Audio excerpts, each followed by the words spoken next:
pas vraiment, en fait. C'est-à-dire que, hormis le fait que alors, mon père n'a pas travaillé dans le vin, mais il est amateur de vin depuis toujours. Ah, ça m'a... Et il ne boit que du Bourgogne, et donc depuis que j'ai 18-20 ans, avec mes deux sœurs, très souvent on a été avec lui visiter des caves, on a été en Bourgogne, voir les gens chez qui il achetait du vin, quoi. Donc j'ai été initié, disons, à ça. Et ça faisait depuis très longtemps, je me disais j'aimerais bien faire un film sur ça. Et donc là, qu'est-ce qui a fait que maintenant, particulièrement, j'ai décidé de le faire? En fait, je dis toujours qu'un film, c'est une boîte à désirs. Il y a plusieurs désirs. Donc là, il y a des désirs d'acteurs, des désirs de filmer la région, de filmer le monde des vignerons et de la viticulture. C'est des paysages que j'aime bien, c'est des paysages qui me parlent, le côté très aligné, comme ça il y a un côté très géométrique et c'est une façon de... c'est pas des champs comme les champs de blé ou les champs de patates, il y a quelque chose qui est beaucoup plus rangé, aligné, donc il y a quelque chose qui est dessiné, disons, que j'aime bien. Et non, disons que il y a peut-être une nécessité de parler de la nature qui fait que là, à ce moment-là, j'ai eu envie de filmer ça.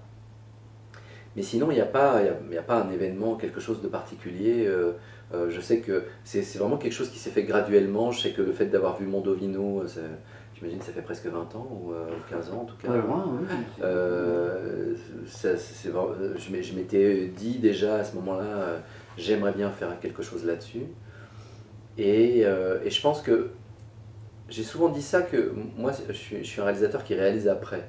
C'est-à-dire que je ne sais jamais avant pourquoi je fais un film.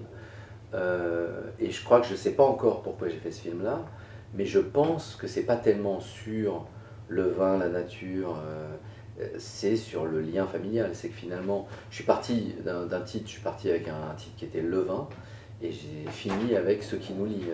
Donc finalement, le thème de la famille, du lien familial, il est venu pendant la fabrication du film, et je dirais un peu subrepticement, parce que c'était pas volontaire de ma part. Quand j'étais petit, tous les matins je regardais par la fenêtre et je me disais, tous les matins ça change. En plus, comme on a réécrit le scénario à chaque saison, puisqu'on a tourné en 4 fois, on réécrivait à chaque fois beaucoup les personnages, et notamment pour le personnage d'Anna Girardot et celui de François Civil, on s'est beaucoup inspiré de ce que eux apportaient pendant qu'on filme. Un jour puissant puis mille, et des ailes dans les yeux, fuis la route, suis le fil.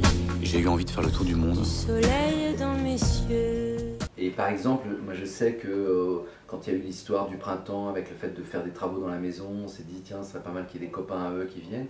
Et en fait, dès qu'on mettait des copains à eux, ça rentrait pas. Il y avait vraiment un truc qui se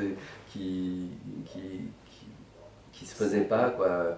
Et du coup, il y a quelque chose qui paraissait plus naturel de parler de cette fratrie-là, de ces 3 personnes-là, même s'il y a la belle-sœur, les beaux-parents, des gens un peu autour, mais c'est finalement le thème familial, c'était important de le mettre en valeur comme ça, et qu'il n'y ait pas... Il y a une scène, il y a toute une partie qui se passait en hiver, qui était dans une boîte de nuit où justement on voyait un peu les copains, notamment de Anna, de Juliette, et puis un copain à Jean qui était parti en Afrique du Sud faire du vin et puis qui était revenu, qui travaillait comme serveur dans la boîte de nuit, où tout ça, ça a dégagé au montage.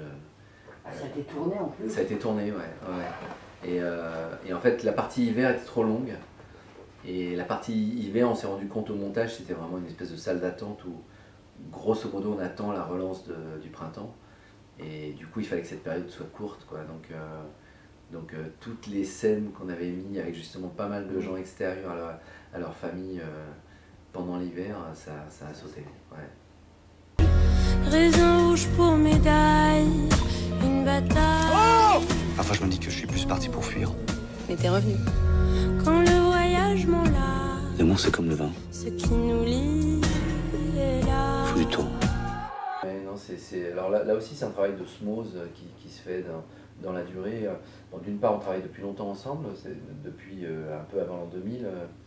Il a travaillé sur Peut-être, Loïc Dury, puis il a travaillé sur l'auberge espagnole, enfin sur tous les films que j'ai fait depuis peut-être. Donc la trilogie, les poupées russes, les casse-têtes chinois, Paris. Il a formé un groupe qui s'appelle Cracked Unit avec Christophe Mink. Et en fait, c'est un duo où maintenant, dès que je fais un film, je leur parle de choses un peu globales au départ. Là, on a voyagé ensemble et il rappelait que les premières choses que je lui avais dit, j'avais dit, voilà, ça sera pas comme dans les films qui se passent dans des villes qu'on a fait ensemble. Je lui ai dit, ça sera horizontal. Et donc, je lui ai dit, voilà, il y aura un rapport au western, parce que dans les vignes et dans la campagne, il y a un rapport avec l'horizon, le fait qu'on tourne en scope et le fait qu'on voilà, il y a souvent un rapport avec un côté panoramique des paysages. Je lui dis voilà, il y aura un rapport comme dans les westerns où il faut occuper l'espace. Donc ça c'est une des premières idées que je lui ai données. Et ensuite lui de son côté il cherchait alors ce qu'il a appelé ensuite le côté tellurique, c'est-à-dire qu'il savait qu'il fallait être simple, il ne pouvait pas y avoir une espèce de musique virevoltante, compliquée, il fallait qu'il y ait un côté qui aille avec la nature. Et donc il y a quelque chose d'assez essentiel et simple. Et du coup, ce côté tellurique, il fallait que ce soit puissant en étant simple. Donc lui, il est parti là-dessus. Je lui ai dit qu'il fallait qu'il y ait un côté français, parce que je lui ai dit, voilà, on parle de la Bourgogne, du vin, on est dans des emblèmes français. Et je lui ai dit, d'habitude, on a nos images, elles sont soit anglo-saxonnes, avec le blues, le hip-hop, même la salsa. Enfin, quand on faisait des films casse-tête chinois à New York, on se permettait d'utiliser toutes les identités de New York avec la musique.